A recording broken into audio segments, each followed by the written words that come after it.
book of Daniel, chapter 1. In the 3rd year of the reign of Jehoiakim, king of Judah, came Nebuchadnezzar, king of Babylon, unto Jerusalem, and besieged it. And the Lord gave Jehoiakim, king of Judah, into his hand, with part of the vessels of the house of God, which he carried into the land of Shinar to the house of his God. And he brought the vessels into the treasure house of his God.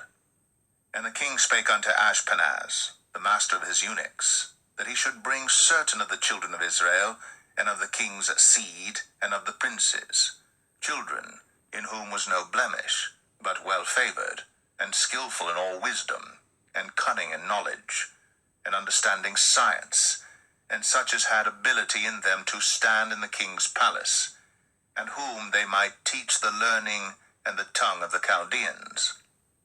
And the king appointed them a daily provision of the king's meat, and of the wine which he drank, so nourishing them 3 years, that at the end thereof they might stand before the king. Now among these were of the children of Judah, Daniel, Hananiah, Mishael, and Azariah, unto whom the prince of the eunuchs gave names. For he gave unto Daniel the name of Belteshazzar, and to Hananiah of Shadrach, and to Mishael of Meshach, and to Azariah of Abednego. But Daniel purposed in his heart that he would not defile himself with the portion of the king's meat, nor with the wine which he drank. Therefore he requested of the prince of the eunuchs that he might not defile himself. Now God had brought Daniel into favor and tender love with the prince of the eunuchs. And the prince of the eunuchs said unto Daniel, I fear my lord the king, who hath appointed your meat and your drink. For why should he see your faces worse liking than the children which are of your sort? Then shall ye make me endanger my head to the king.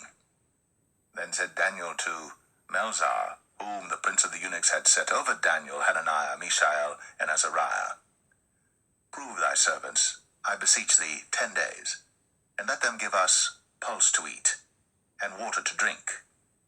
Then let our countenances be looked upon before thee, and the countenance of the children that eat of the portion of the king's meat, and as thou seest, deal with thy servants.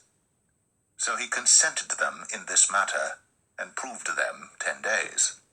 And at the end of 10 days, their countenances appeared fairer and fatter in flesh than all the children which did eat the portion of the king's meat. Thus Melzar took away the portion of their meat and the wine that they should drink, and gave them pulse. As for these 4 children, God gave them knowledge and skill in all learning and wisdom, and Daniel had understanding in all visions and dreams. Now at the end of the days that the king had said he should bring them in, then the prince of the eunuchs brought them in before Nebuchadnezzar, and the king communed with them, and among them all was found none like Daniel, Hananiah, Mishael, and Azariah. Therefore stood they before the king. And in all matters of wisdom and understanding that the king inquired of them, he found them 10 times better than all the magicians and astrologers that were in all his realm. And Daniel continued even unto the 1st year of King Cyrus.